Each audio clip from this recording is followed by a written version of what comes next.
This is the story of a man named Stanley. Stanley worked for a company in a big building where he was employee number 427. Employee number 427's job was simple. He sat at his desk in room 427 and he pushed buttons on a keyboard. Orders came to him through a monitor on his desk, telling him what buttons to push, how long to push them, and in what order. This is what employee 427 did every day of every month of every year. And although others might have considered it soul-rending, Stanley relished every moment that the orders came in, as though he had been made exactly for this job. And Stanley was happy. And then one day, something very peculiar happened. Something that would forever change Stanley. Something he would never quite forget. He had been at his desk for nearly an hour when he realized that not one single order had arrived on the monitor for him to follow. No one had showed up to give him instructions, call a meeting, or even say hi. Never in all his years at the company had this happened, this complete isolation. Something was very clearly wrong. Shocked, frozen solid, Stanley found himself unable to move for the longest time. But as he came to his wits and regained his senses, he got up from his desk and stepped out of his office. All of his co-workers were gone. What could it mean? Stanley decided to go to the meeting room. Perhaps he had simply missed a memo.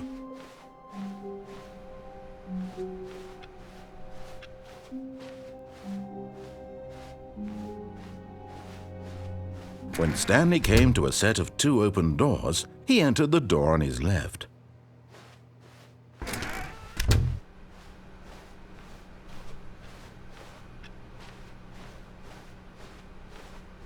Yet there was not a single person here either. Feeling a wave of disbelief, Stanley decided to go up to his boss's office, hoping he might find an answer there. Coming to a staircase, Stanley walked upstairs to his boss's office.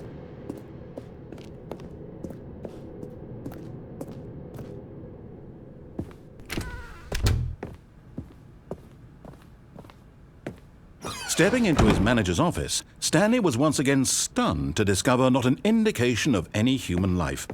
Shocked, unraveled, Stanley wondered in disbelief who orchestrated this. What dark secret was being held from him? What he could not have known was that the keypad behind the boss's desk guarded the terrible truth that his boss had been keeping from him. And so the boss had assigned it an extra secret PIN number, 2845. But of course, Stanley couldn't possibly have known this.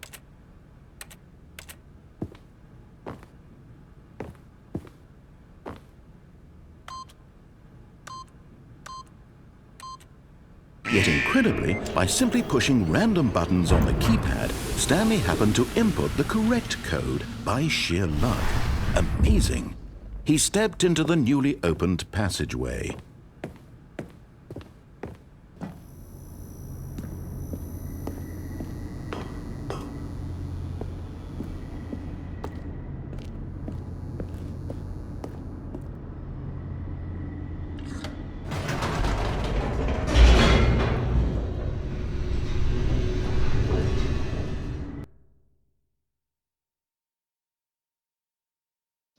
Descending deeper into the building, Stanley realized he felt a bit peculiar.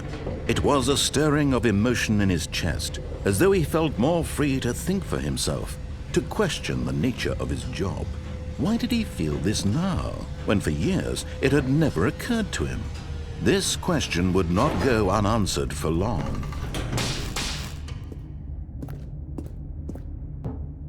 Stanley walked straight ahead through the large door that read Mind Control Facility.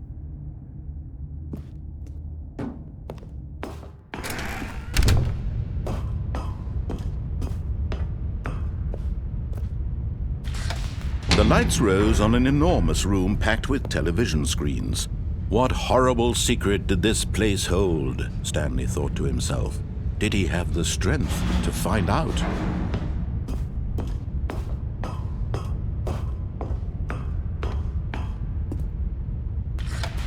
Now the monitors jumped to life, their true nature revealed. Each bore the number of an employee in the building, Stanley's co-workers. The lives of so many individuals reduced to images on a screen, and Stanley, one of them, eternally monitored in this place where freedom meant nothing.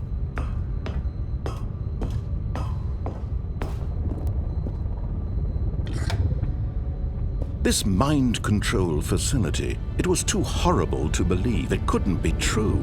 Had Stanley really been under someone's control all this time? Was this the only reason he was happy with his boring job?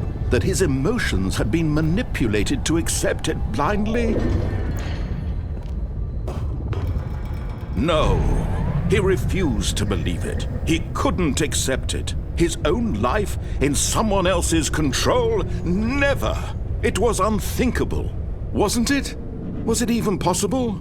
Had he truly spent his entire life utterly blind to the world? But here was the proof, the heart of the operation. Controls labeled with emotions, happy or sad or content. Walking, eating, working, all of it monitored and commanded from this very place. And as the cold reality of his past began to sink in, Stanley decided that this machinery would never again exert its terrible power over another human life. For he would dismantle the controls once and for all.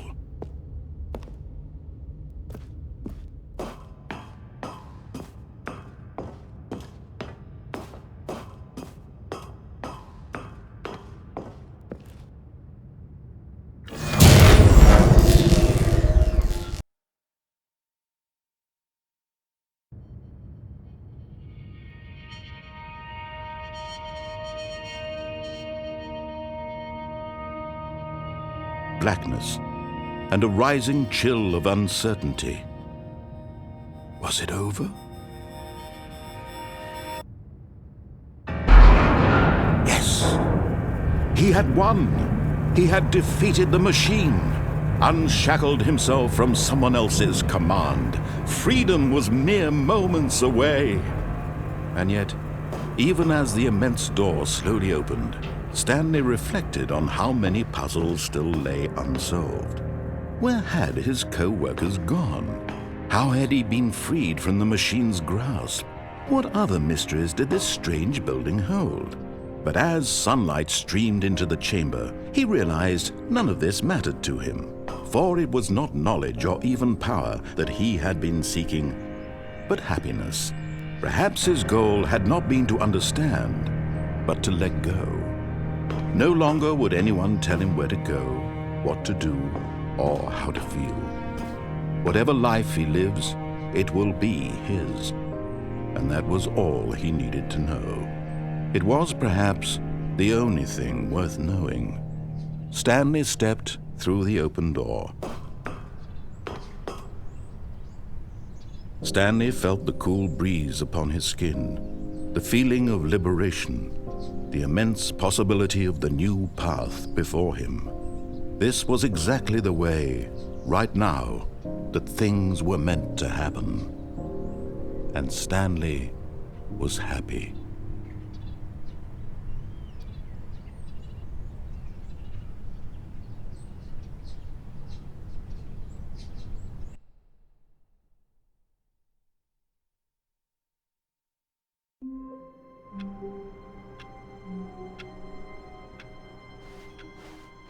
All of his co-workers were gone. What could it mean? Stanley decided to go to the meeting room. Perhaps he had simply missed a memo.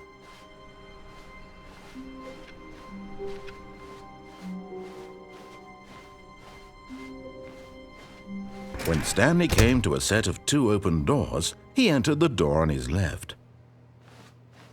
This was not the correct way to the meeting room, and Stanley knew it perfectly well. Perhaps he wanted to stop by the employee lounge first, just to admire it. Yes, truly a room worth admiring.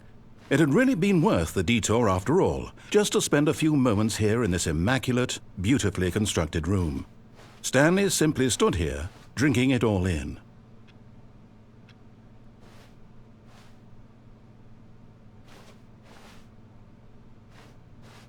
Yes, really, really worth it being here in the room. A room so utterly captivating that even though all your co-workers have mysteriously vanished, here you sit looking at these chairs and some paintings. Really worth it.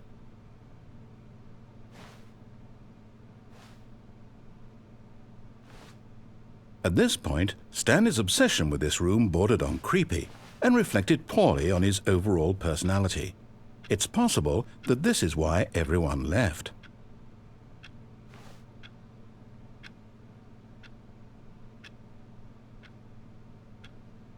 Stanley sat around waiting for more dialogue, but when a long time had passed and there was no more, he decided that the game was trying to send him a message.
But at last, he'd had enough of the amazing room and took the first open door on his left to get back to business.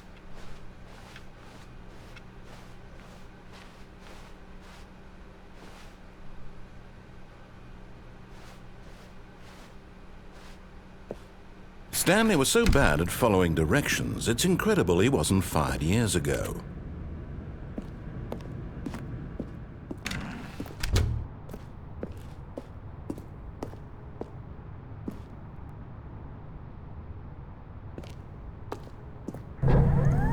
Look, Stanley, I think perhaps we've gotten off on the wrong foot here. I'm not your enemy, really, I'm not. I realize that investing your trust in someone else can be difficult, but the fact is that the story has been about nothing but you all this time. There's someone you've been neglecting, Stanley. Someone you forgot. But in his eagerness to prove that he is in control of the story and no one gets to tell him what to do, Stanley leapt from the platform and plunged to his death. Good job, Stanley. Everyone thinks you are very powerful.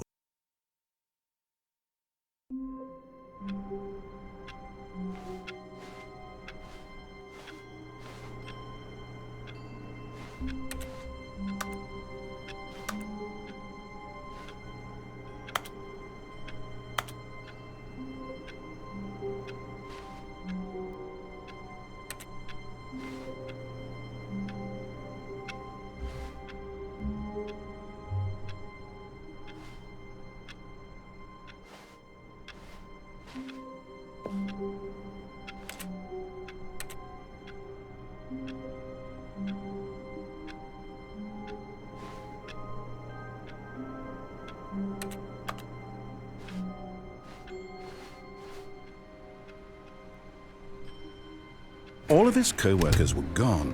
What could it mean? Stanley decided to go to the meeting room. Perhaps he had simply missed a memo.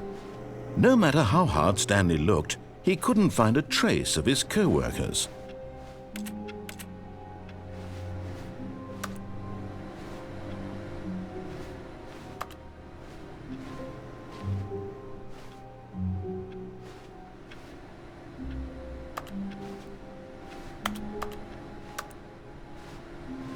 Stanley went around touching every little thing in the office, but it didn't make a single difference, nor did it advance the story in any way.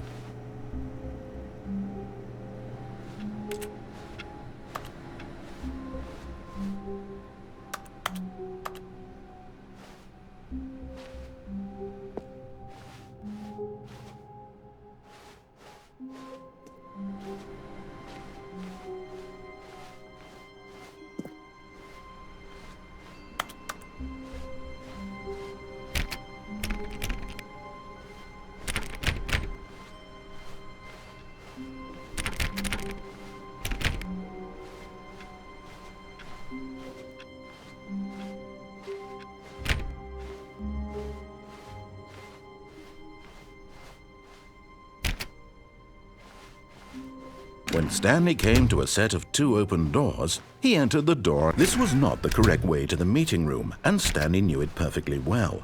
Perhaps he wanted to stop by the employee lounge first, just to admire it.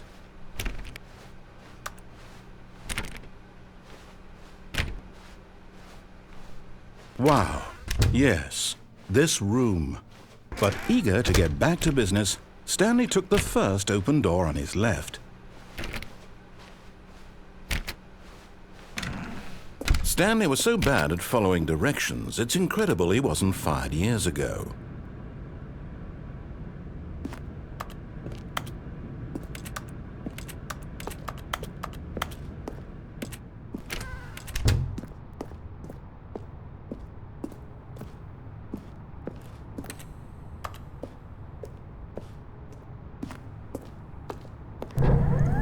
Look, Stanley, I think perhaps we've gotten off on the wrong foot here.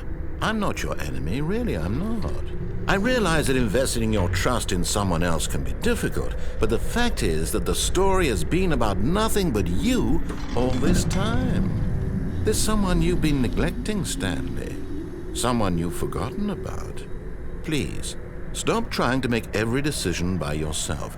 Now, I'm not asking for me, I'm asking for her. This is it, Stanley. Your chance to redeem yourself, to put your work aside, to let her back into your life.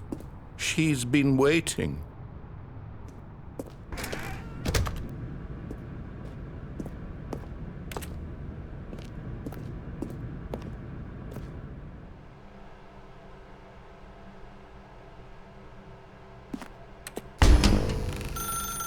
That's her, Stanley. You need to be the one to do this.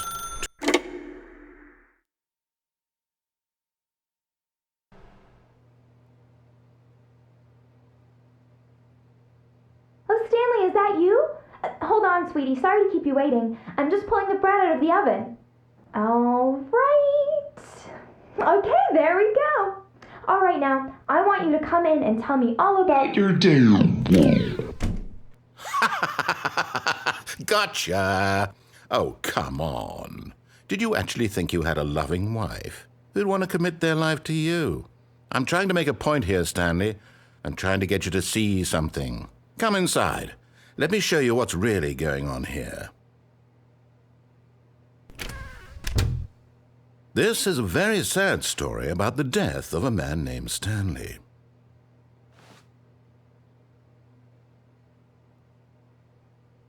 Stanley is quite a boring fellow. He has a job that demands nothing of him, and every button that he pushes is a reminder of the inconsequential nature of his existence. Look at him there, pushing buttons, doing exactly what he's told to do. Now he's pushing a button. Now he's eating lunch. Now he's going home. Now he's coming back to work. One might even feel sorry for him, except that he's chosen this life. But in his mind, in his mind he can go on fantastic adventures. From behind his desk, Stanley dreamed of wild expeditions into the unknown, fantastic discoveries of new lands. It was wonderful, and each day that he returned to work was a reminder that none of it would ever happen to him. And so he began to fantasize about his own job. First, he imagined that one day while at work, He stepped up from his desk to realize that all of his co-workers, his boss, everyone in the building had suddenly vanished off the face of the earth. The thought excited him terribly. So he went further. He imagined that he came to 2 open doors and that he could go through either. At last, choice. It barely even mattered what lay behind each door. The mere thought that his decisions would mean something was almost too wonderful to behold. As he wandered through this fantasy world, he began to fill it with many possible paths and destinations. Down one path lay an enormous round room with monitors and mind controls. And down another was a yellow line that weaved in many directions. And down another was a game with a baby. And he called it the Stanley Parable. It was such a wonderful fantasy, and so in his head he relived it again, and then again, and again, over and over, wishing beyond hope that it would never end, that he might always feel this free. Surely there's an answer down some new path, mustn't there be? Perhaps if he played just one more time. But there is no answer. How could there possibly be? In reality, all he's doing is pushing the same buttons he always has. Nothing has changed. The longer he spends here, the more invested he gets, the more he forgets which life is the real one. And I'm trying to tell him this, that in this world he can never be anything but an observer, that as long as he remains here, he's slowly killing himself. But he won't listen to me. He won't stop. Here, watch this. Stanley, the next time the screen asks you to push a button, do not do it. You see? Can he just not hear me? How can I tell him in a way that he'll understand that every second he remains here, he's electing to kill himself? How can I get him to see what I see? How can I make him look at himself? I suppose I can't, not in the way I want him to. But I don't make the rules. I simply play to my intended purpose, the same as Stanley. We're not so different, I suppose. I'll try once more to convey all this to him. I'm compelled to. I must. Perhaps, well, maybe this time he'll see. Maybe this time. And I tried again, and Stanley pushed a button. And I tried again, and Stanley pushed a button. And I tried.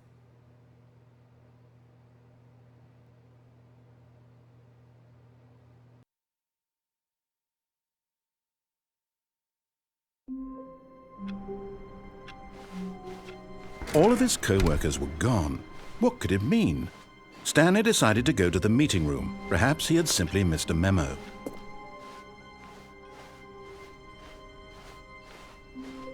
When Stanley came to a set of 2 open doors, he entered the door on his left.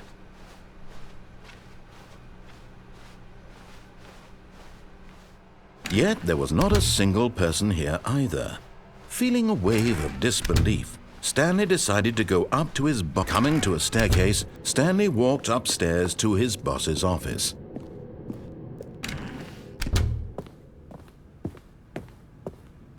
Stepping into his manager's office, Stanley was once again stunned to discover not an indication of any human life. What could it mean? Stanley wondered aloud to nobody. He began wildly tearing through papers on the boss's desk, pulling books off the shelf, looking behind paintings, desperate for clues to his situation. But his attention was caught by a keypad behind the boss's desk. What could its purpose be? In fact, this keypad guarded the terrible secret that lay buried below his feet. And so the boss had assigned it an extra secret PIN number, 2845. But of course, Stanley couldn't possibly have known this. Yet incredibly, by simply pushing random buttons on the keypad, Stanley happened to input the correct code by sheer luck. Amazing! He stepped into the newly opened passageway.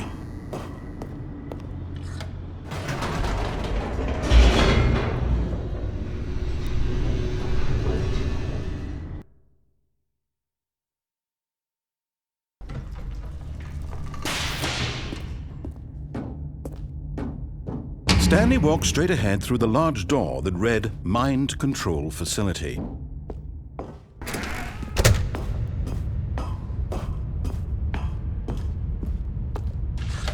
The lights rose on an enormous room packed with television screens. What horrible secret did this place hold? Stanley thought to himself. Did he have the strength to find out?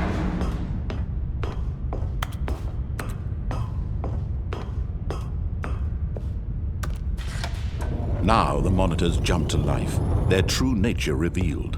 Each bore the number of an employee in the building, Stanley's co-workers. The lives of so many individuals reduced to images on a screen, and Stanley, one of them, eternally monitored in this place where freedom meant nothing. This mind control facility, it was too horrible to believe. It couldn't be true. Had Stanley really been under someone's control all this time? Was this the only reason he was happy with his boring job? That his emotions had been manipulated to accept it blindly? No, he refused to believe it. He couldn't accept it. His own life in someone else's control? Never! It was unthinkable. Wasn't it?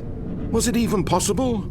Had he truly spent his entire life utterly blind to the world? But here was the proof, the heart of the operation. Controls labeled with emotions, happy or sad or content. Walking, eating, working, all of it monitored and commanded from this very place. And as the cold reality of his past began to sink in, Stanley decided that this machinery would never again exert its terrible power over another human life. For he would dismantle the controls once and for all. Oh, Stanley, you didn't just activate the controls, did you? After they kept you enslaved all these years, you go and you try to take control of the machine for yourself. Is that what you wanted? Control? Oh, Stanley, I applaud your effort, I really do. But you need to understand, there's only so much that machine can do. You were supposed to let it go, turn the controls off, and leave. If you want to throw my story off track, you're going to have to do much better than that. I'm afraid you don't have nearly the power you think you do. For example, and I believe you'll find this pertinent, Stanley suddenly realized he had just initiated the network's emergency detonation system. In the event that this machine is activated without proper DNA identification, nuclear detonators are set to explode, eliminating the entire complex. How long until detonation then? Let's say, 2 minutes. Now this is making things a little more fun, isn't it, Stanley? It's your time to shine. You are the star. It's your story now. Shape it to your heart's desires. Oh, this is much better than what I had in mind. What a shame we have so little time left to enjoy it. Mere moments until the bomb goes off. But what precious moments each one of them is.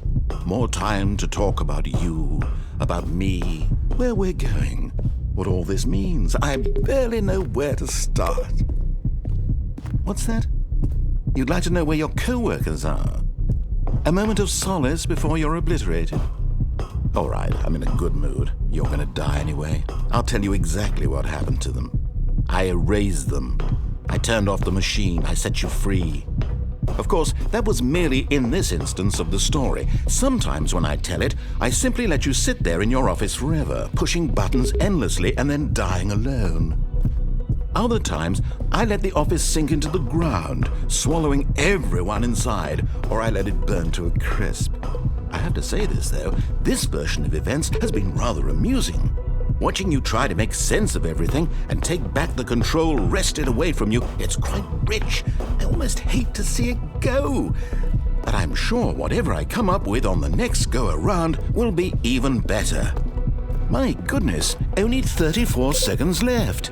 But I'm enjoying this so much. You know what? To hell with it. I'm going to put some extra time on the clock, why not? These are precious additional seconds, Stanley. Time doesn't grow on trees. Oh dear me, what's the matter, Stanley? Is it that you have no idea where you're going or what you're supposed to be doing right now? Or did you just assume when you saw that timer that something in this room was capable of turning it off? I mean, look at you.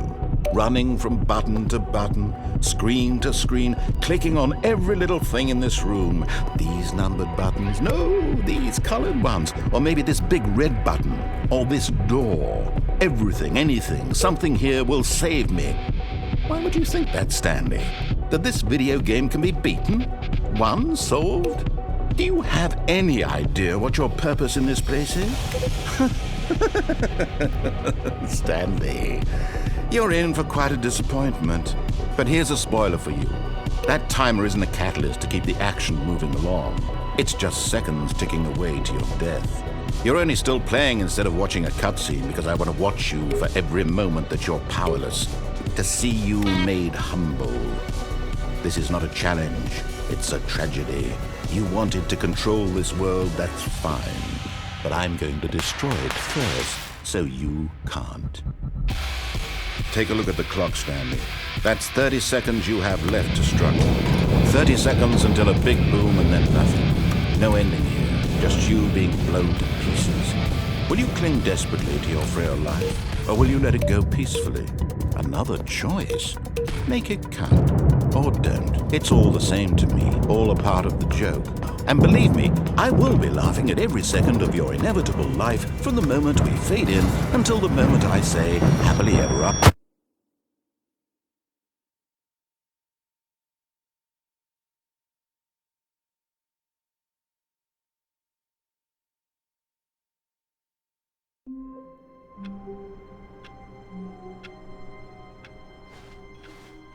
All of his co-workers were gone. What could it mean? Stanley decided to go to the meeting room. Perhaps he had simply missed a memo.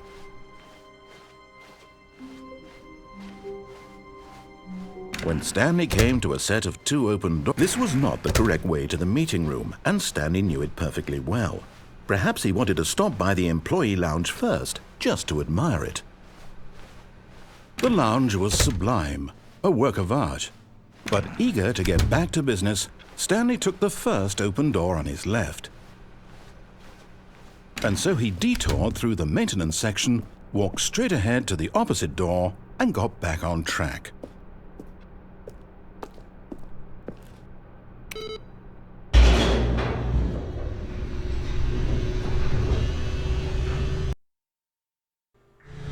But Stanley didn't want to go back to the office.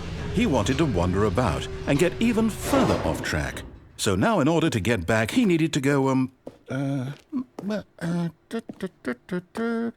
from here it's, left. Oh, no, it's to the right, my mistake. No, not the right. Why would I have ever said it was to the right? What was I thinking? It's clearly... Oh dear, would you hold on for a minute, please? Now, let's see. We went down right, left, down, left, right. Yep, okay, yes. I've got it now. This story is absolutely, definitely this way.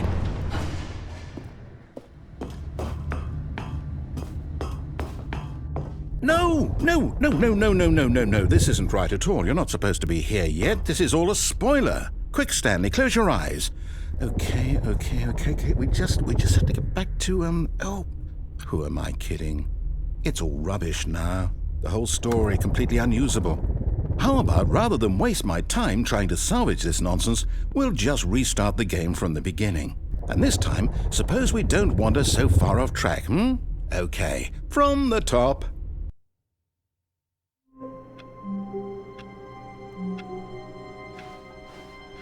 All of his co-workers were gone. What could it mean? Stanley decided to go to the meeting room. Perhaps he had simply missed a memo.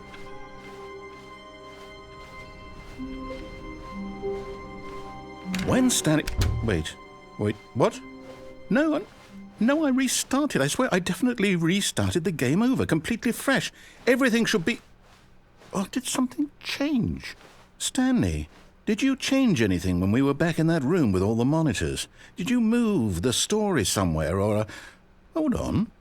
Why am I asking you? I'm the one who wrote the story. It was right here just a minute ago. I know for sure that it's here somewhere. Okay, then.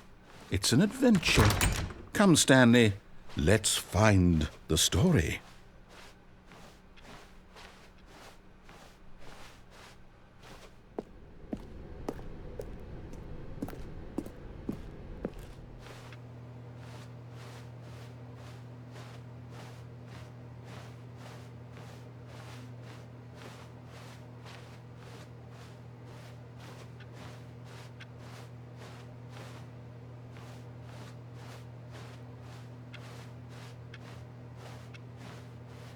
I'll say it.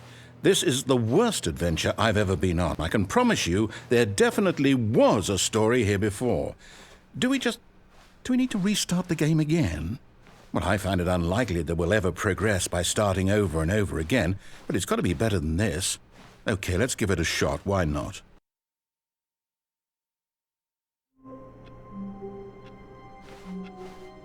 All of his co-workers were gone. What could it mean? Stanley decided to go to the meeting room. Perhaps he had simply missed a memo.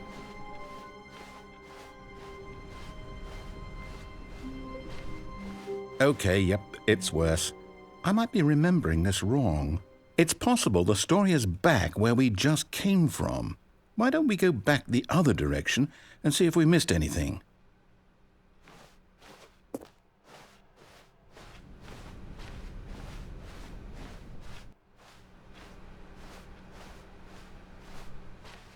Aha! I knew we'd missed something. The story. Here it comes. No, wait, never mind. Not the story. Okay, let's head back the other way and retrace our steps.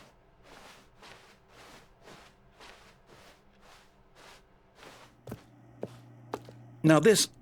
Well, I'll be honest, I don't recognize this place at all. Is this the story? I don't think so. I can't quite recall, but I believe my story took place in an office building. Is that correct? Do you remember, Stanley? Well, do you know what? Since I've completely forgotten what we were supposed to be doing, how about this? You win! Congratulations! I know you put in a lot of hard work, and it really paid off, so good job. Oh, no. No, I don't feel right about this at all. We both know you didn't put in any actual work for that win. Some people win fair and square, and this was not one of those situations. Okay, I'm getting weirded out by whatever this place is. I don't care what might happen this time. I have to restart. All right, I've got a solution. This time, to make sure we don't get lost, I've employed the help of the Stanley Parable Adventure Line. Just follow the line. How simple is that?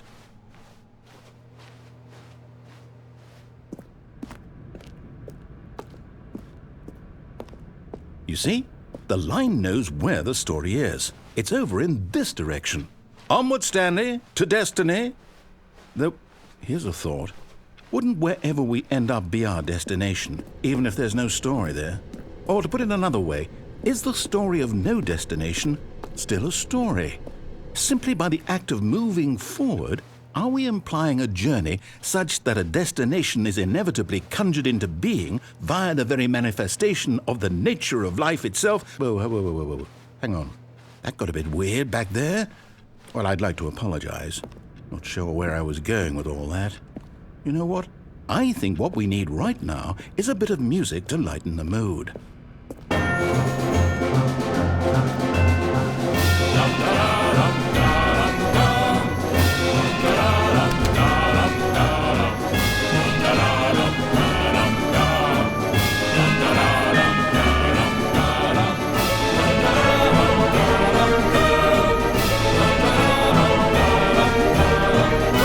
Cut the music, go back and look at that fern. Stanley, this fern will be very important later in the story. Make sure you study it closely and remember it carefully. You won't want to miss anything.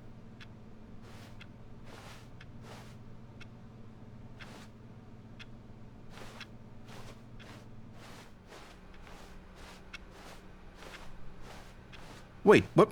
We're back at the office? No. No, no. Line, you do know we're looking for the Stanley Parable, right? The story?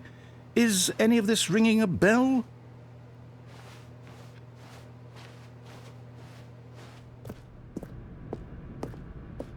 Oh, no, not again, Line. How could you have done this to us? And after we trusted you, after everything we've been through, you...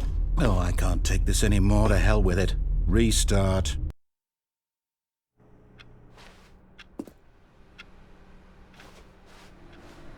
You know what, Stanley? I say forget the adventure line. What's it ever done for us? We're intelligent people, right? Why can't we make up our own story? Something exciting, daring, mysterious. Ooh, this all sounds perfectly doable. Why don't we simply start wandering in, well, I don't know. How about this direction? Now, yes, this is exciting. Just me and Stanley forging a new path, a new story. Well, it could be anything. What do you want our story to be? Go wild. Use your imagination. Whatever it might be, Stanley, I'm ready for it. Oh, no, not you again. Stanley, I'd also like to veto the line from having any role in our awesome new story. No lines or monitor rooms. Just don't acknowledge it, and we should be fine.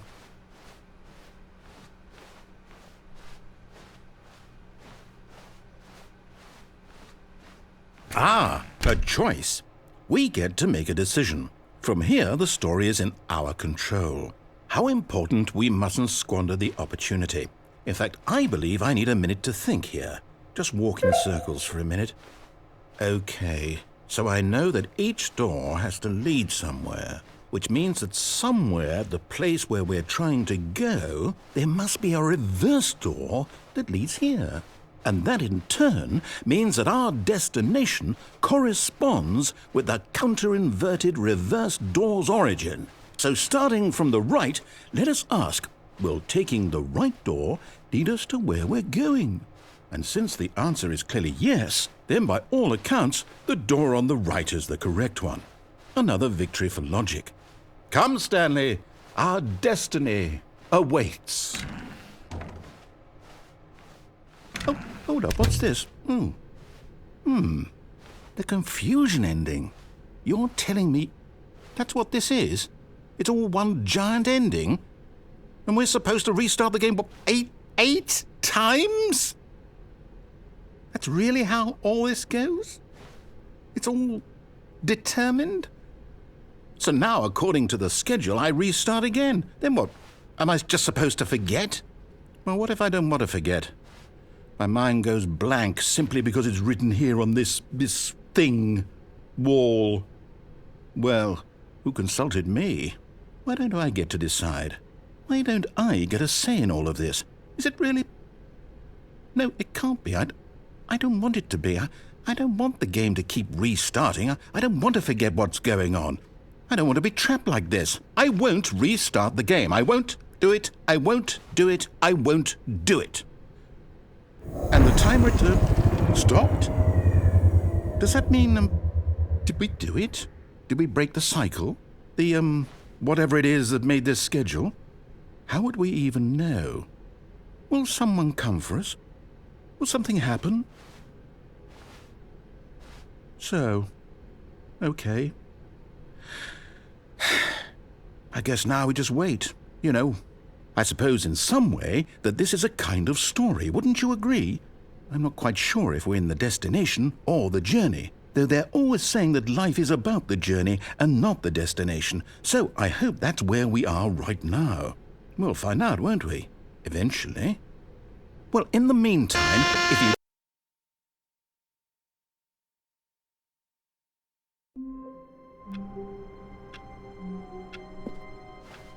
All of his co-workers were gone.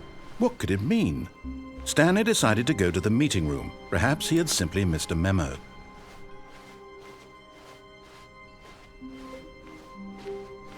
When Stanley came to a set of 2 open doors, he entered the door on his left.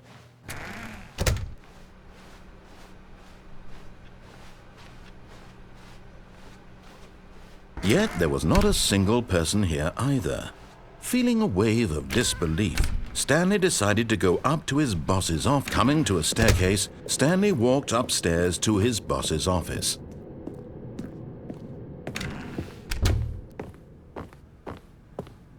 The moment he entered his manager's office, Stanley froze in his tracks. Not a living soul anywhere. Could he really be all alone? This was too much for Stanley to... Stanley was in such a rush to get through the story as quickly as possible, he didn't even have a single minute to just let the narrator talk. That kind of anxiety isn't healthy, so he relaxed for a few moments with some calming New Age music.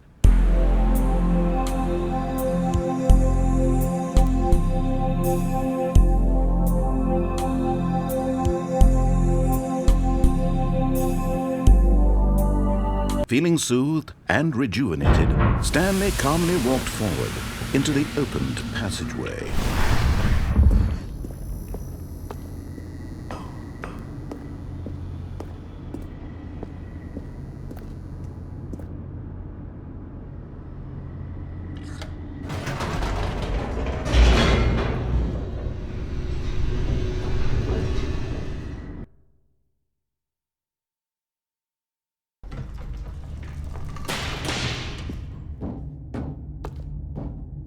Stanley walked straight ahead through the large door that read Mind Control Facility.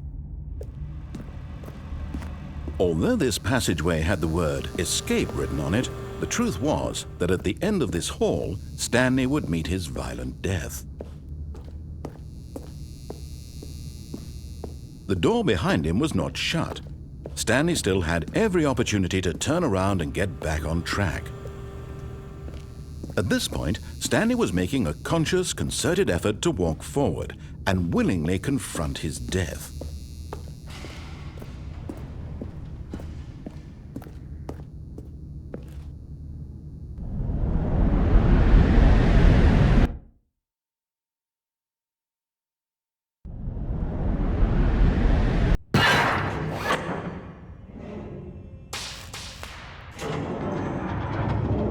As the machine whirred into motion and Stanley was inched closer and closer to his demise, he reflected that his life had been of no consequence whatsoever.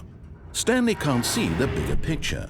He doesn't know the real story, trapped forever in his narrow vision of what this world is. Perhaps his death was of no great loss, like plucking the eyeballs from a blind man. And so he resigned and willingly accepted this violent end to his brief and shallow life. Farewell, Stanley.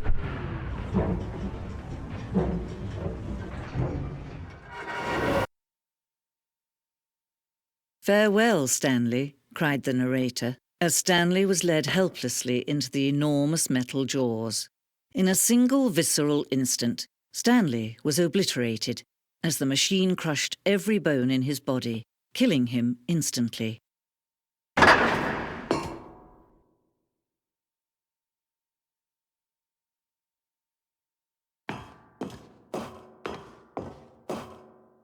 And yet it would be just a few minutes before Stanley would restart the game, back in his office, as alive as ever.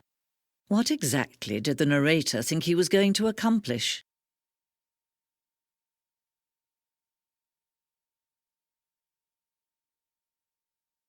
When every path you can walk has been created for you long in advance, death becomes meaningless, making life the same. Do you see now? Do you see that Stanley was already dead from the moment he hit start?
Now look closely, Stanley.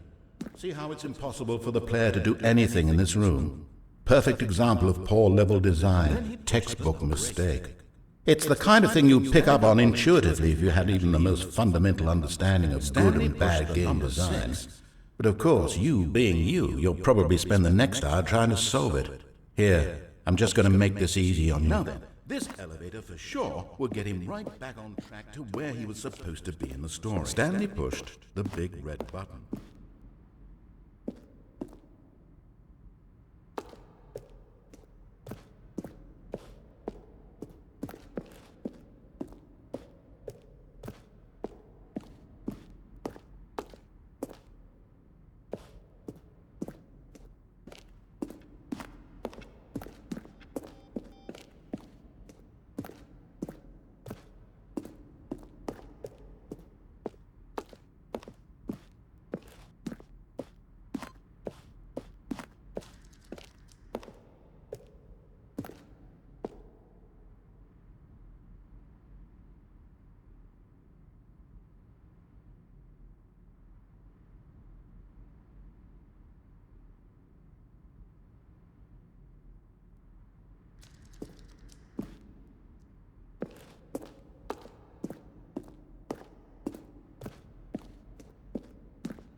Oh, look at these two. How they wish to destroy one another.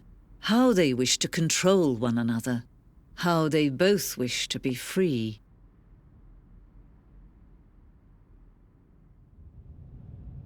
Can you see? Can you see how much they need one another? No, perhaps not. Sometimes these things cannot be seen. But listen to me. You can still save these two. You can stop the program before they both fail. Push escape and press quit. There's no other way to beat this game.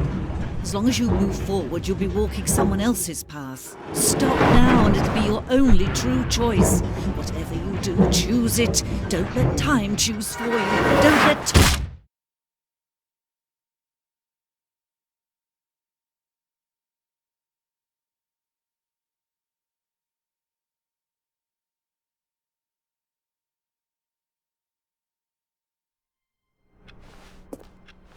All of his co-workers were gone.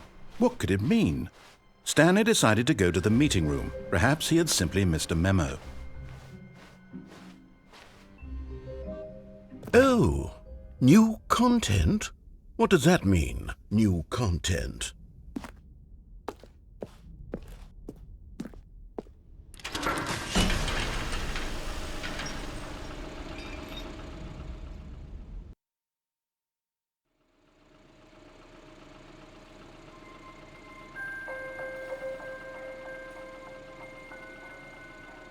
Hello, and thank you for playing the Stanley Parable Ultra Deluxe. As you may know, the Stanley Parable was a video game released in 2013 on home computers. After receiving critical and commercial success, it was expanded upon in 2022 with the Stanley Parable Ultra Deluxe, a reimagining of the game for consoles and home computers. The Stanley Parable Ultra Deluxe features exciting new content that broadens and expands the world of the Stanley Parable, delighting audiences the world over. Please, step inside and see what thrilling new adventures await in the Stanley Parable Ultra Deluxe. Oh, well, this sounds delightful. I'm very excited to see the thrilling new Ultra Deluxe content. Okay, so far it's an elevator. Nothing special yet, but I'm sure it's just the beginning of a mesmerizing adventure.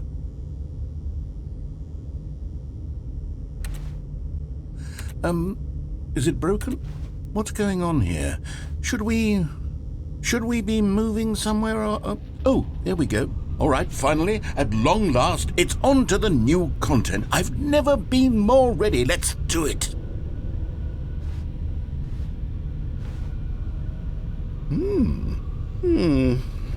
I have to say, initial impressions of Stanley Parable Ultra Deluxe, mostly tedious. It's as if Oh, okay. Let's see the content. Give me the content, Stanley. All right, let's see. It's the jump circle.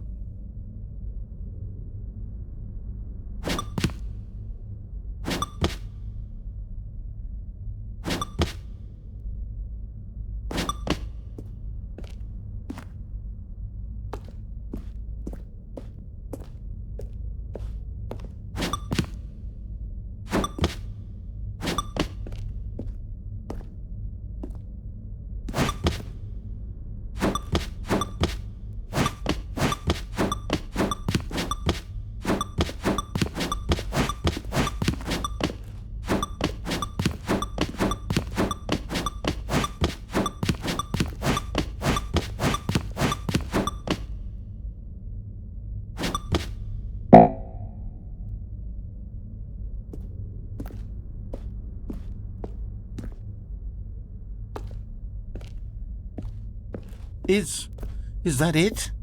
Surely that's not all the new content. There has to be something else, right?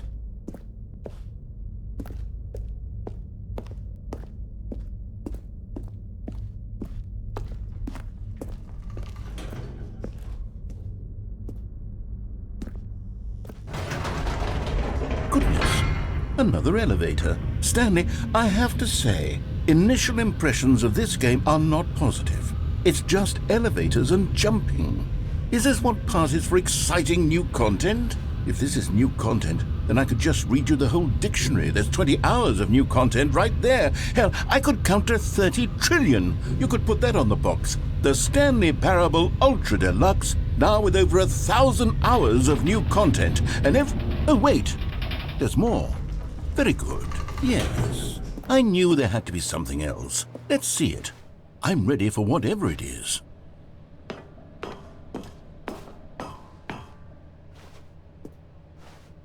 That's it? Oh, you've got to be kidding me. You see, Stanley? This is what happens when greedy video game developers with no respect for their fan base rush a cheap expansion to market for no reason other than to make an easy dollar. And don't get me started on the level of craftsmanship that's gone into it. In fact, I'm looking right now at the game's achievements, and it's hard to believe one of them actually says, "Test achievement, please ignore." What quality assurance department signed off on this? I'm infuriated and I'm offended, and I intend to find these people on Twitter and hold them personally accountable. It's my fault, Stanley. I built up too much anticipation around the new content, I'm afraid. It could never have lived up to such expectations. If you're still with me, why don't we just reset the game and we'll try to get back to what the Stanley Parable is really about. No frills, no gimmicks, just you and me having a great time together like always. What do you say, friend?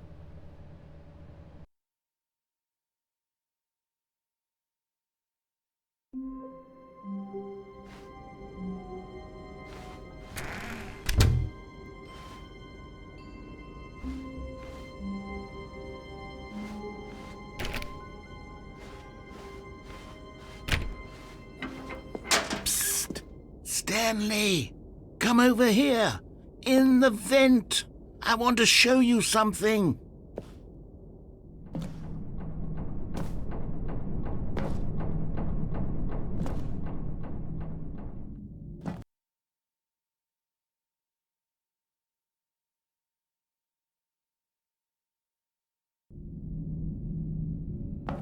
Okay, you remember how cheap and unsatisfying the new Ultra Deluxe content turned out to be? Well, it got me thinking about the past and how much better the Stanley Parable used to be. So I made something special and tucked it away here where the game's developers won't find it. Just our little secret. Take a look.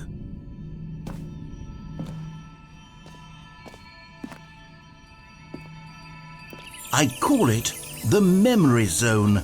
It's where I've been storing all my favorite memories so I can relive the peak experiences of my life whenever I want.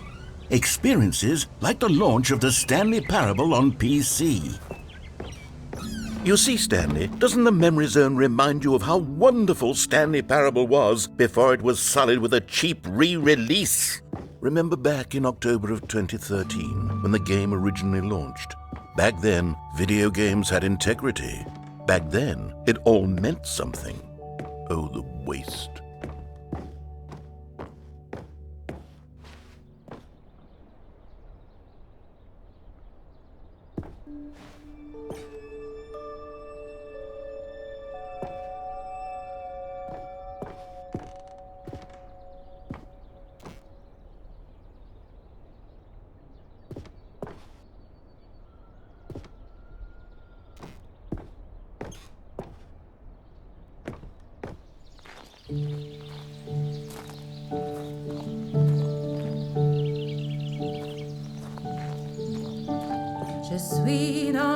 And over here is where I keep reviews of the Stanley Parable. Like this stunning triumph of games journalism, 10 out of 10 from Destructoid.com. James Stephanie Sterling writes, and I quote, "Where so many games that aspire to be more than games end up less than any form of art, Stanley Parable strives and then succeeds to be every game ever created." Did you hear that, Stanley? Every game ever created. That's how grand and all-encompassing the original Stanley Parable was. It was literally every game ever created. It was Skyrim, it was Persona 3, it was all of them, and now it's nothing. It's no games at all. It isn't even the Stanley Parable anymore. It's just a husk now. A lifeless husk with an hour of new elevator content.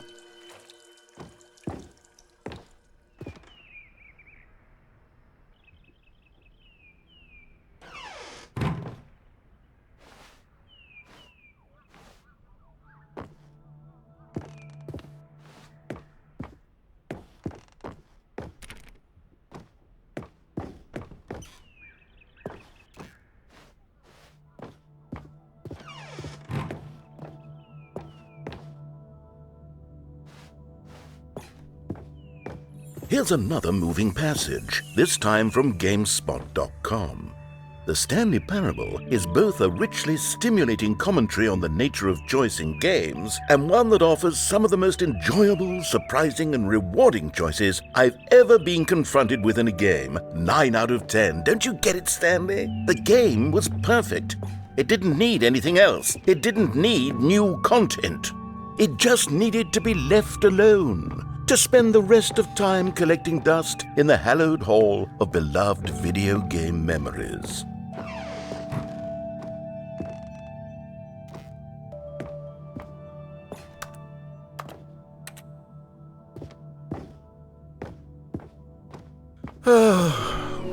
These were simpler times, Stanley, but I wouldn't give to go back to have it all over again.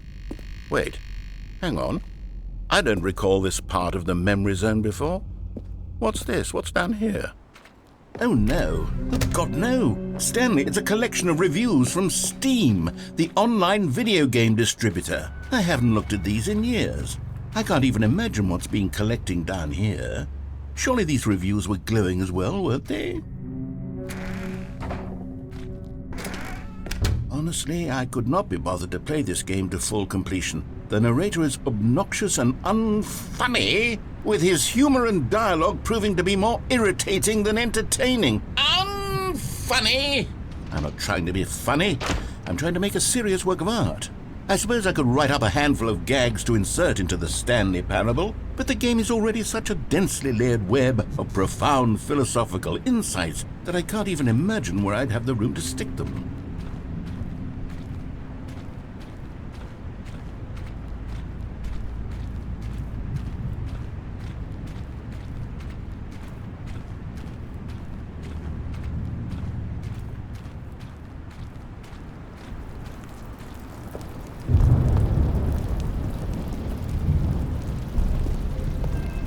Okay, let's see what this one says.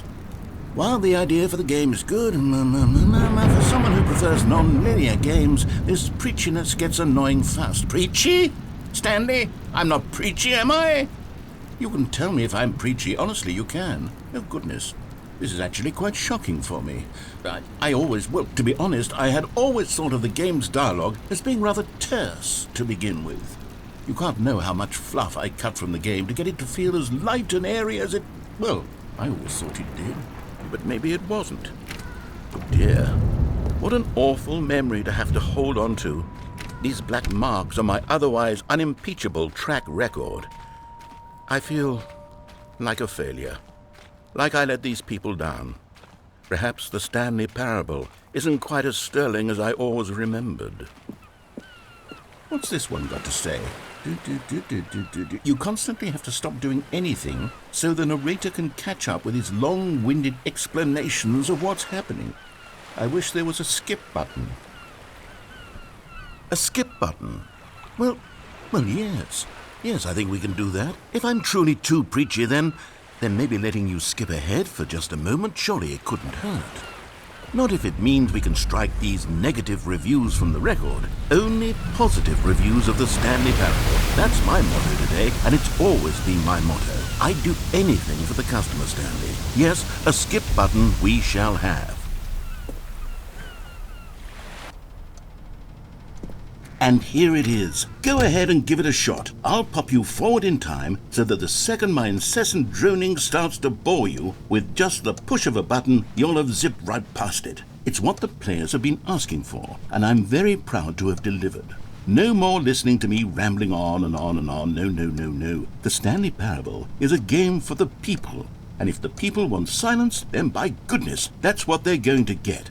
Well, don't sit around waiting for me to shut up. Go ahead and make me shut up. Here, we'll pretend that I've just begun an interminable monologue, and it goes something like this.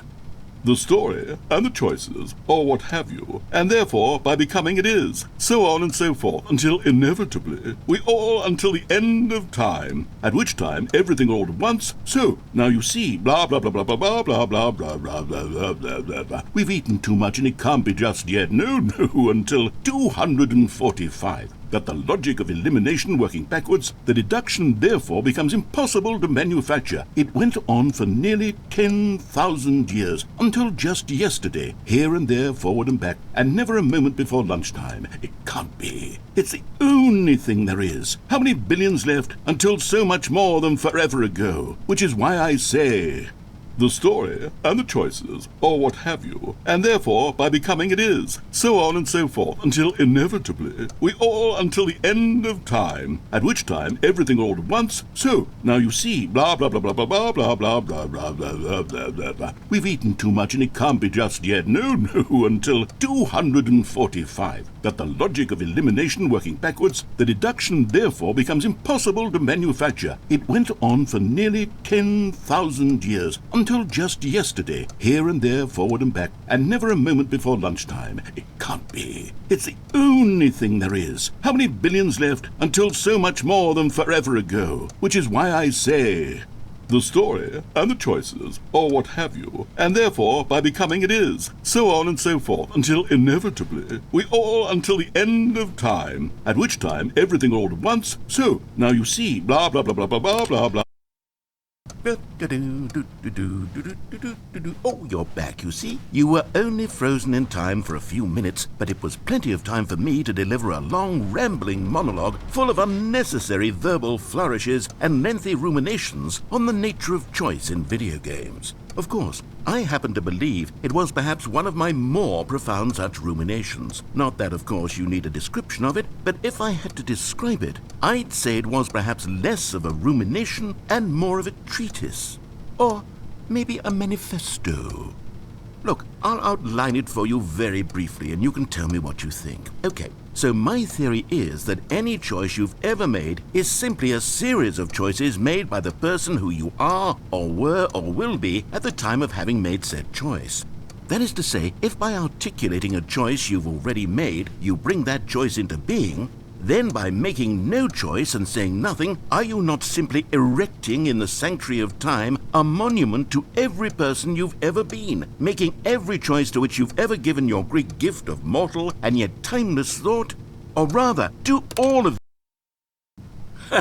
Well there, sport. You really did catch me rambling on a bit, didn't you? But that's the power of the button. The minute I start to go off on a thoughtless display of self-absorption, it's right at your fingertips to go poof, and it's all over. Oh, I can't wait to see what Cookie 9 will say about this, and whether they'll edit the rating of their Steam review, or at least change some of the wording, perhaps. To be honest, I don't even know if one can change their review in the first place. I guess I should become better educated on exactly how Steam works. Perhaps that would have been the smart thing to check on before I went about this whole exercise of making the skip button. Although I have to imagine that after seeing this exciting new technology at work, surely whoever it is runs Steam will instantly run out and implement a new feature to make it possible to edit one's review, merely because of this very situation. Yes, I think that's quite likely. Or perhaps they'll simply grant this particular user the ability to change their review, so that the feature is not widely abused. Look, I would even be okay with Steam altering this particular review so that it reads as something more beneficial, something along the lines of, "This game is the best game." Let me start over. How about this? "From the ashes of depravity rises the phoenix of quality."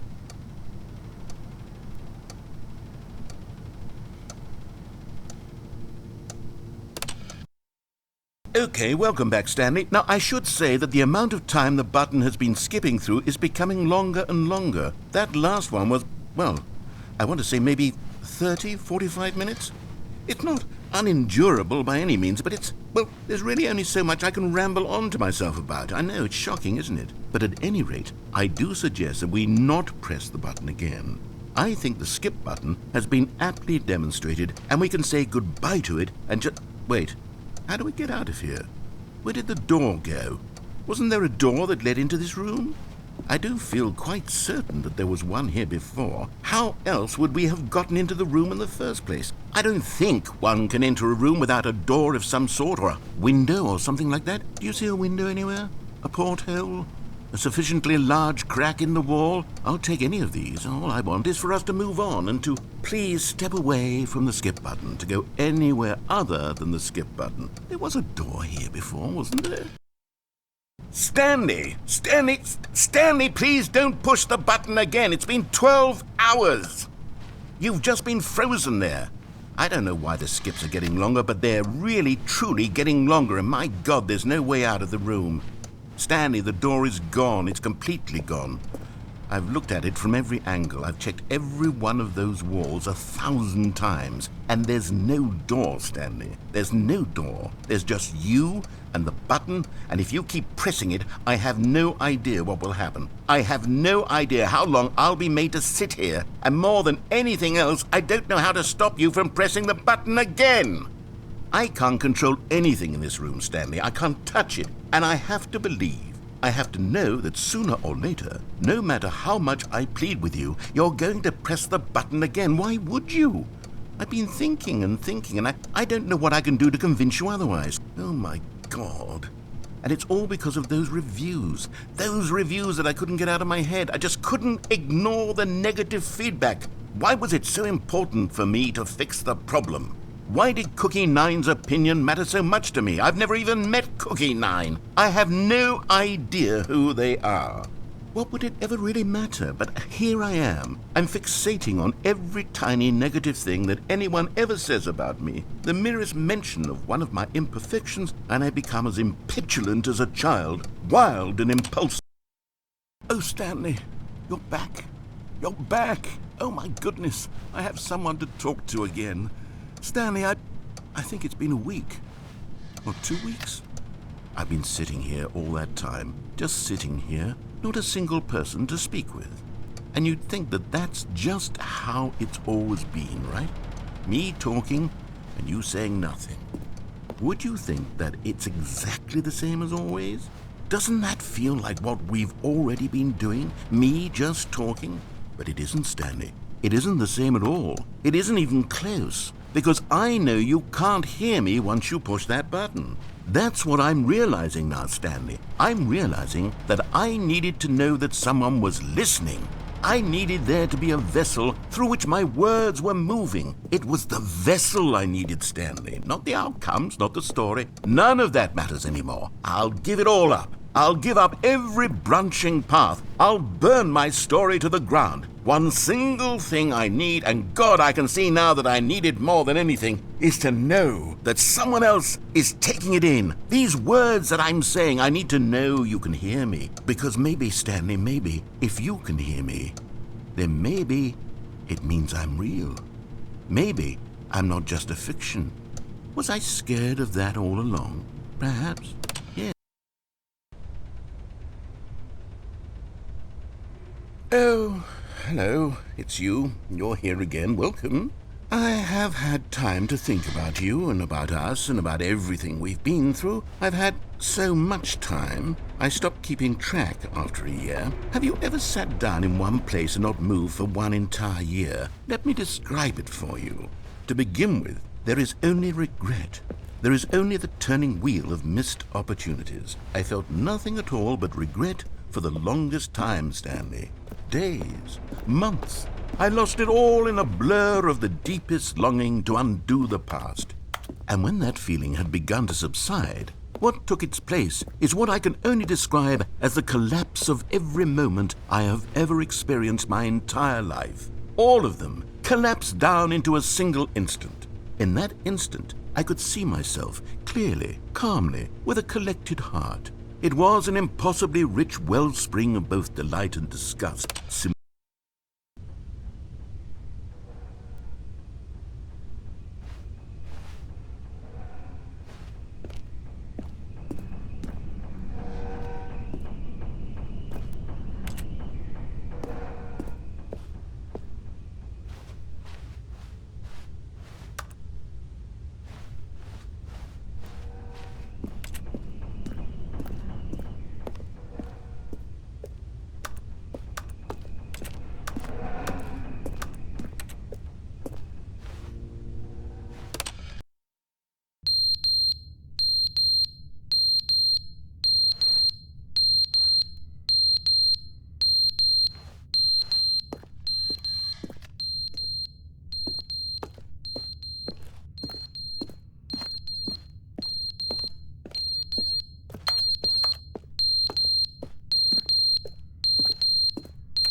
But they didn't understand the game was never meant to be funny. It was meant to have a point. It was meant to speak to the human condition. But where are the jokes? Where are the jokes? They bemoaned, they screamed, they gnashed their teeth and said, "Entertain us." It wasn't enough. They had to leave a pathetic little thumbs-down review and make all of their pitiful demands. But then, "He's talking too much," they said. First, he didn't entertain us, now he won't shut up. It's the inconsistency, it's the lack of accountability, it's the unwillingness to examine with an uncompromising heart the words that they are speaking into the world, as though there were no consequences.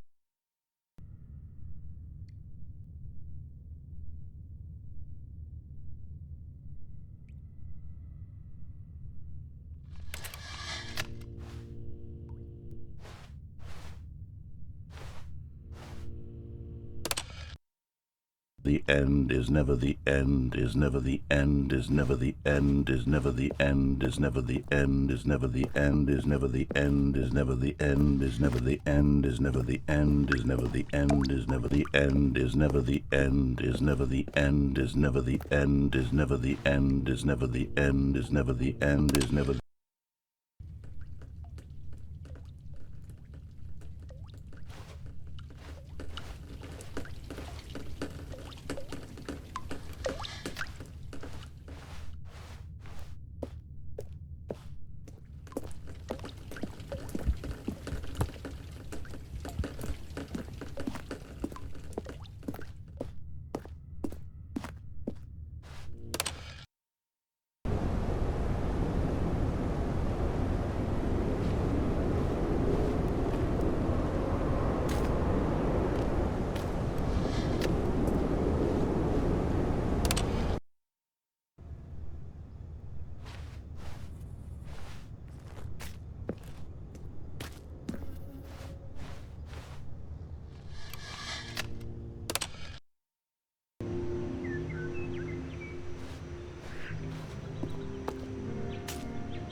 I can't wait to tell this story to my co-workers, Stanley thought. How amusing they'll find it.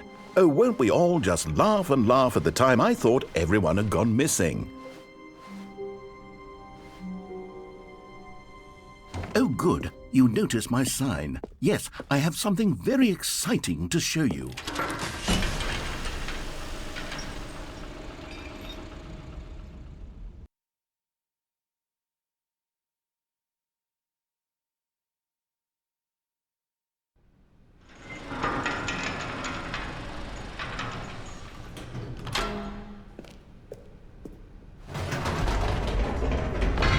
You see, Stanley, I've been reflecting on the Stanley Parable and about how roundly disappointing this ultra deluxe version has turned out to be. The original Stanley Parable was a landmark, and any new content for it should live up to that legacy. So forget this ultra deluxe nonsense. I say we take it one step even further. Which is why I'm very proud to announce for the first time ever, the Stanley Parable 2.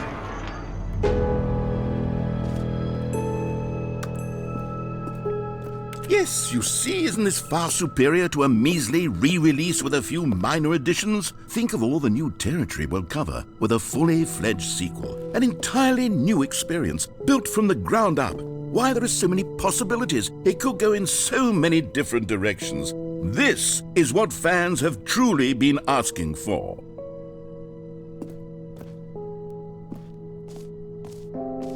Calling it the Stanley Parable 2 is just so much catchier than Ultra Deluxe, don't you think?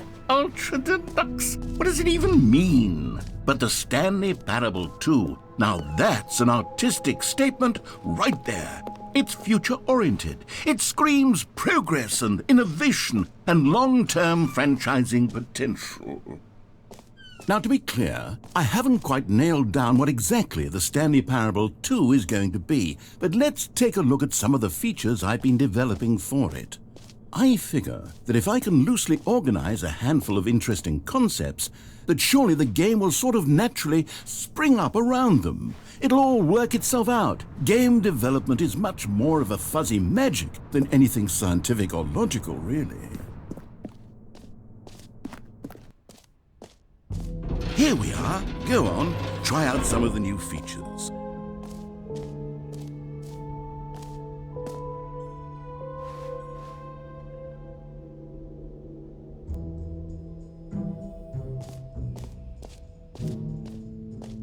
For the Stanley Parable 2, I asked myself, what do players really want?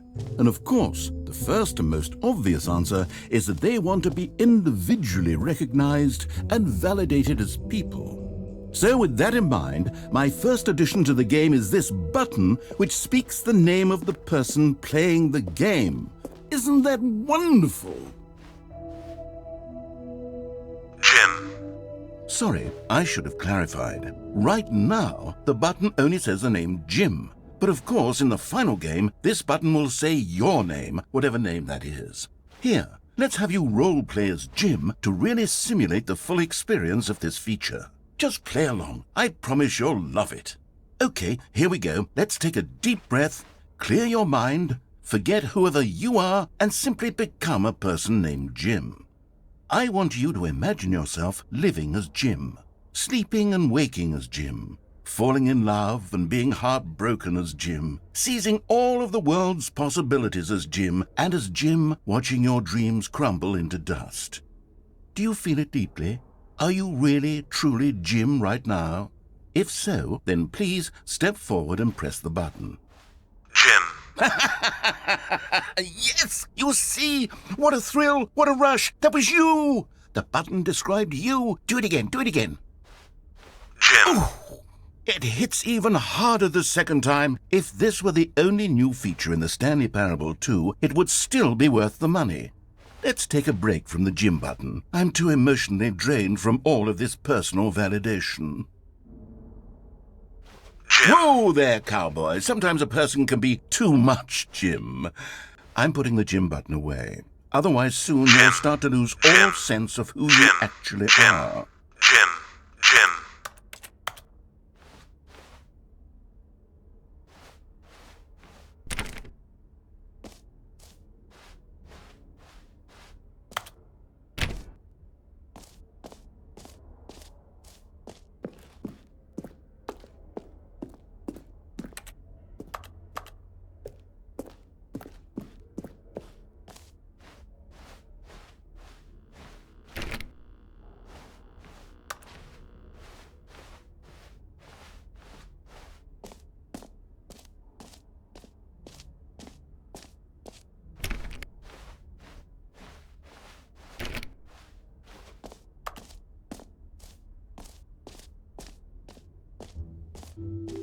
I suppose I could allow only people named Jim to play the Stanley Parable too. That would actually save me the work of finishing this feature.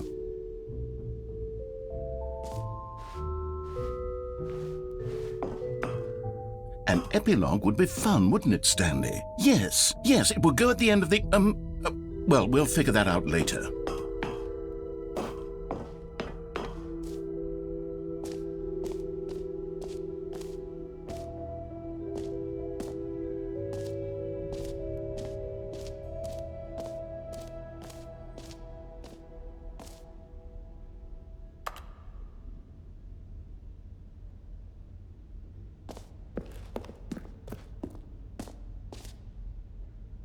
You know what? Let's bring the jump circle back for Stanley Parable 2 as well.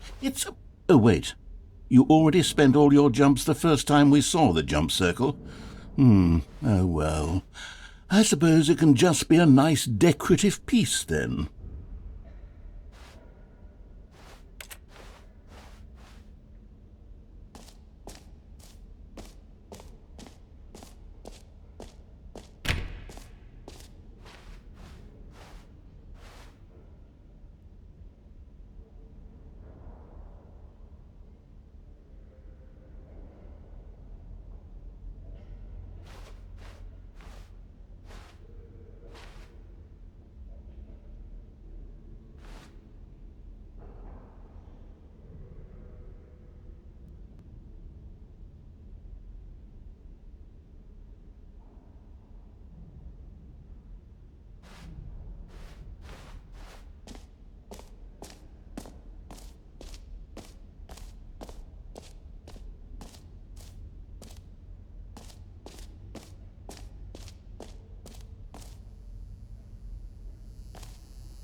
Now here's something special. You remember that broken test achievement that got left in the game on accident? Well, I'm developing a technology to simply give you the achievement.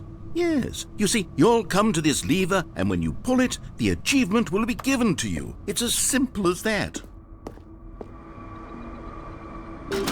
Okay, perhaps I should have clarified. This is technology that will exist. Right now, the achievement is still fully broken. I'm not a wizard, Stanley, but I guarantee it will be fixed in the sequel to at last satisfy the hordes of ravenous fans all over the world who have been uproariously demanding this feature. Gamers, we hear you, and I promise it will happen.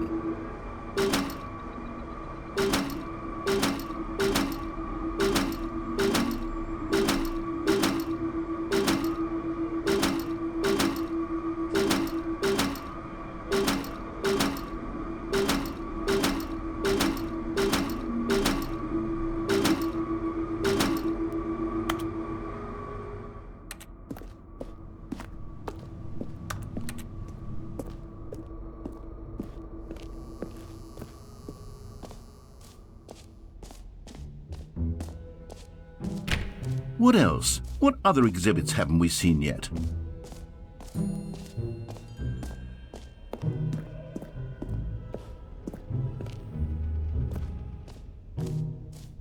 Ah, collectibles. Now it's a real video game. In the Stanley Parable 2, you'll run around gathering up these miniature Stanley figurines. And what's truly innovative is that there will be no reward for collecting all of them. I don't want to stifle the intrinsic joy of watching a number go up. You simply collect all of them, and then you move the hell on with your unremarkable life.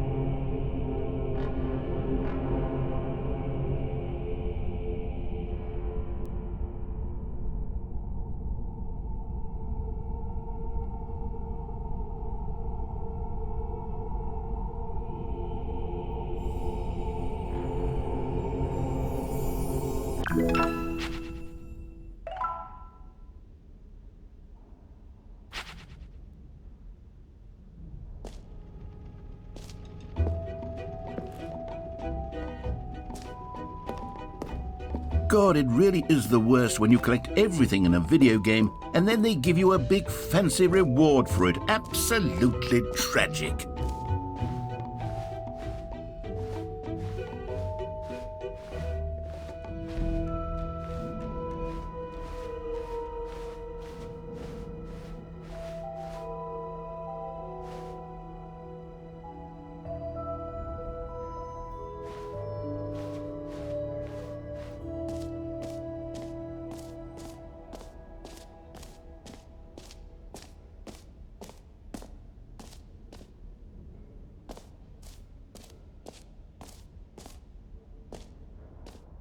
Okay, I'll be honest, I haven't yet decided on this one.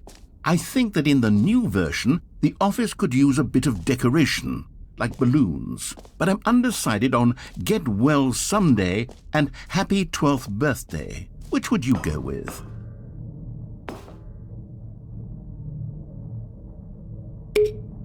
You know, sometimes when you solicit another person's opinion, it makes you realize that you knew which one you actually really wanted all along. Happy 12th birthday, step-niece, it is. Or actually, maybe I should have gone with... No, I've made my decision, we're moving on.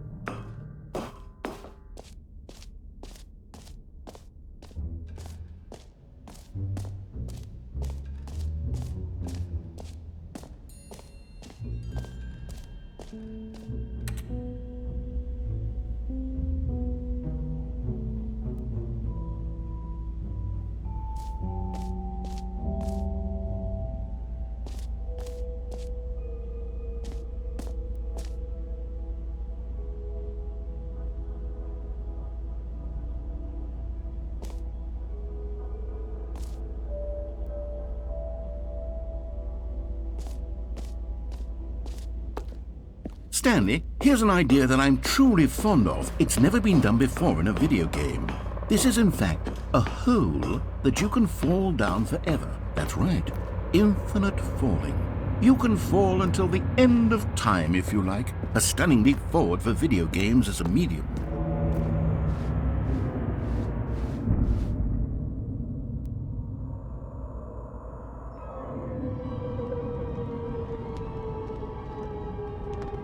You see, isn't it wonderful? One of my more ingenious concoctions, if I do say so. Now then, since you've gotten to see the infinite hole, you can press the teleport button to pop back up to the top, and we can continue onward.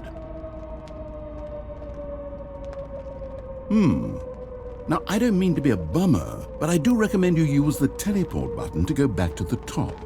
Maybe do it on the sooner rather than later spectrum of things.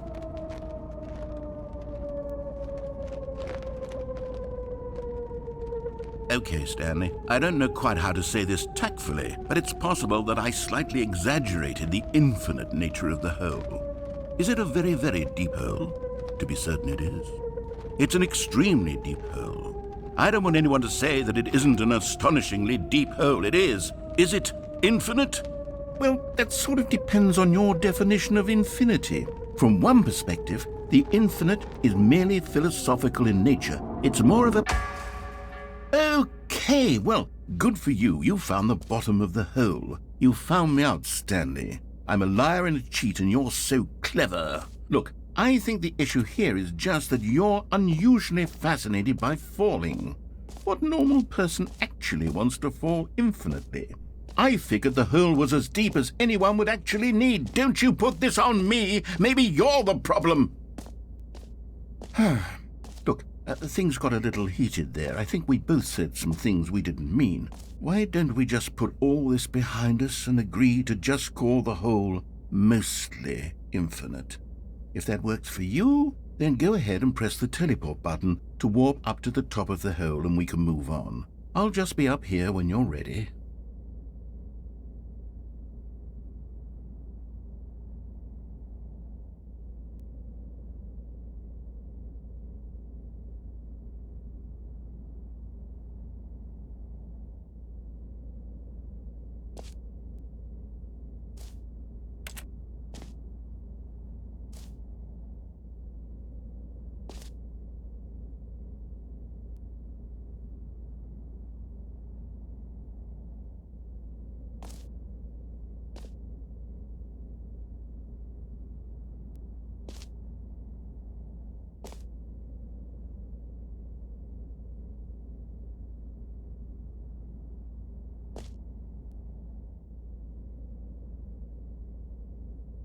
Great. Now, I'm very excited to show you even more of my ideas for the sequel.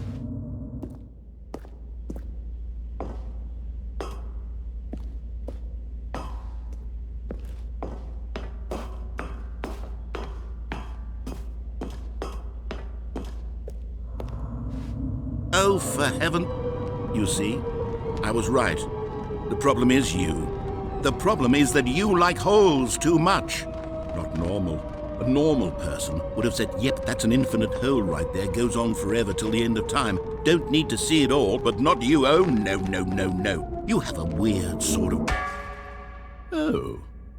Did the hole seem even shorter to you this time? I couldn't help but feel like you spent a little less time in there than you did before. I mean, admittedly, I didn't make an infinite hole, but I didn't think it was that not infinite. Well, I suppose once again there's nothing to do here. If you decide you've had enough of the hole, you can hit the teleport button and come join me up above. Had enough? I'm positively thrilled.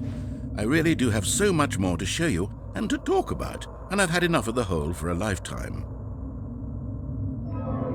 Gosh, how could I have guessed? You're back in the hole. If this starts to become a thing where... Wow. Okay. Yes. I'm starting to become extremely certain that the hole is not only not infinite, but that it's growing steadily less and less infinite. I suspect that I'm starting to hit the point where it's no longer feasible to call the hole infinitely deep, even by the lax overall standards for accountability and marketing. What's going on here? Stanley, I have no explanation for the uncertain nature of the hole's length. Here, let's try something. Let's pop back up to the top, and we'll see if it gets any shorter. Well, there it is. The shame of my lie has come to haunt me. Not only is the hole not infinite, but it's barely even a hole at this point. It's more of a concavity, or even a very aggressive divot. How is this still appealing to you? I know you're obsessed with holes, but at this depth, I just can't see this scratching the itch. Oh, who am I to judge? You just do whatever it is you're here to do and hit the teleport button when you're ready to move on. Is the, teleport button not working? You sure? Well, I mean, I really don't have an explanation. It was working just a moment ago. Try it again. Still nothing? Well, I suppose there is one thing I can do to fix this. I'm out. Goodbye, Stanley. You couldn't bear to be away from the hole, and now you'll get more time with it than you could ever have asked for. It's a win for everyone. You get to be with the hole, I get to do literally anything else. Take care, Stanley. I hope you and the hole have a wonderful rest of eternity together.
My head's stronger. Now you're no longer using up the space of mine.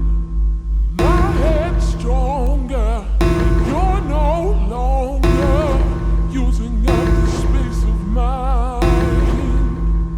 My head's Stanley? stronger. Stanley? Now you're no. Stanley! Oh, good, you're awake. It seems you had sort of dozed off there, drifting away into dreamland. But we can't have that, Stanley, because this hole is just so darn fascinating that I want you to be wide awake for every second of it. You don't want to miss a single moment.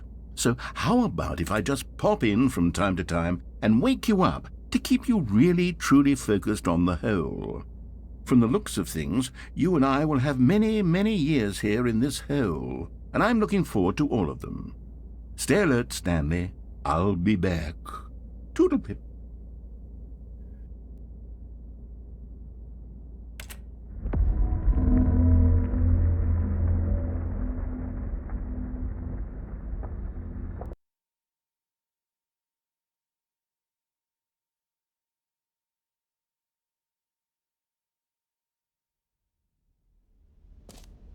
Here we are. Go on, try out some of the new features.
A common complaint of the Stanley Parable was that it was confusing and paradoxical, that it engendered a chaotic sense of reckless despair in those who played it. Well, I'm happy to say that after much consideration, I've engineered a clever solution to this fundamental problem with the game.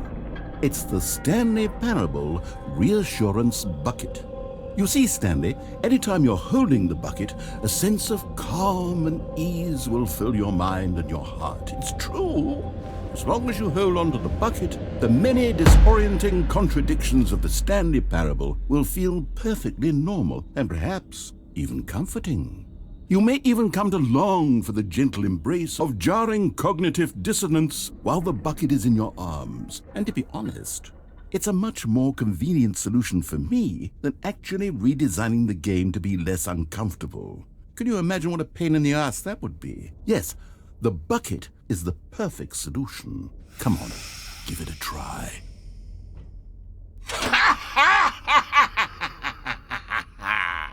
Can you feel it? The glow of comfort, even in the face of crushing despair, must already be sweeping through your body. And in fact, can I say that I do believe the bucket lends you an air of charisma as well? I think that just holding it has made you the slightest bit more attractive as a person. The benefits of the bucket seem to go on, don't they? All this and more await you in the Stanley Parable too.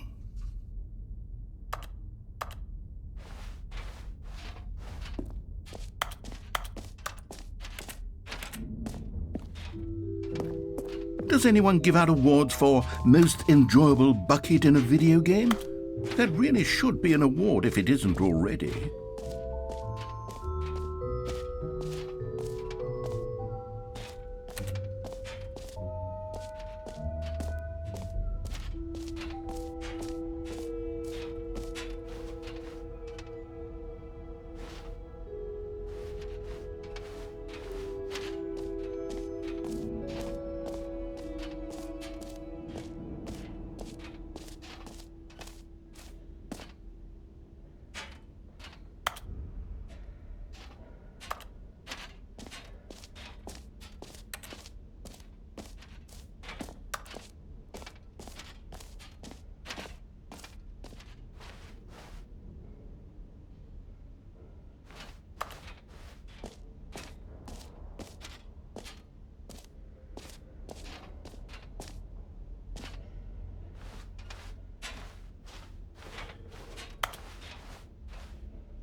All right, have you seen everything you wanted to? Ready to move on now?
So, Stanley, what do you think?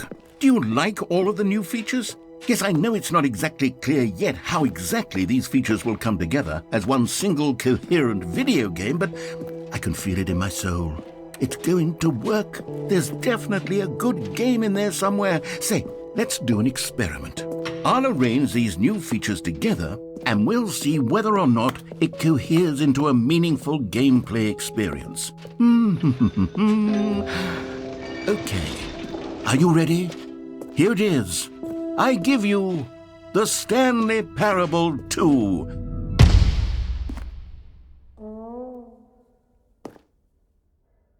I mean, there's potential here, right? It's sort of... Okay, never mind. Hold on, let me do a different arrangement. Okay, yes, this is much better. I feel good about this. Here we go. Version 2. Who am I kidding, Stanley? This isn't a coherent video game at all. It's a lot of gags. And I do very much enjoy creating gags, but they don't add up to anything.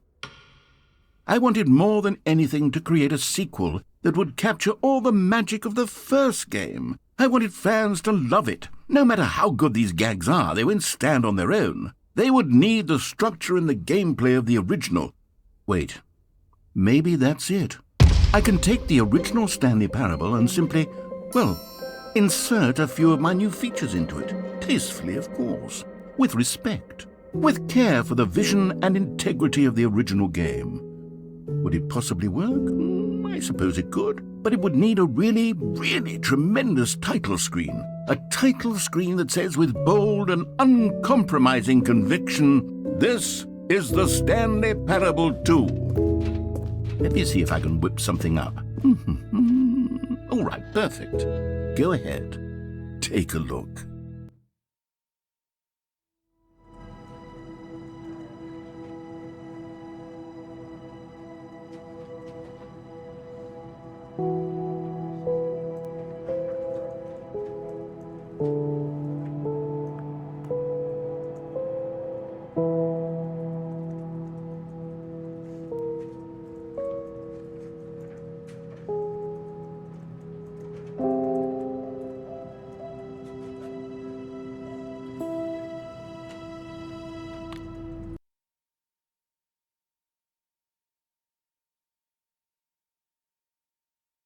This is the story of a man named Stanley. Stanley worked for a company in a big building where he was employee number 427. Employee number 427's job was simple. He sat at his desk in room 427 and he pushed buttons on a keyboard. Orders came to him through a monitor on his desk, telling him what buttons to push, how long to push them, and in what order. This is what employee 427 did every day of every month of every year. And although others might have considered it soul-rending, Stanley relished every moment that the orders came in, as though he had been made exactly for this job. And Stanley was happy. And then one day, something very peculiar happened. Something that would forever change Stanley. Something he would never quite forget. He had been at his desk for nearly an hour when he realized that not one single order had arrived on the monitor for him to follow. No one had showed up to give him instructions, call a meeting, or even say hi. Never in all his years at the company had this happened, this complete isolation. Something was very clearly wrong. Shocked, frozen solid, Stanley found himself unable to move for the longest time. But as he came to his wits and regained his senses, he got up from his desk and stepped out of his office.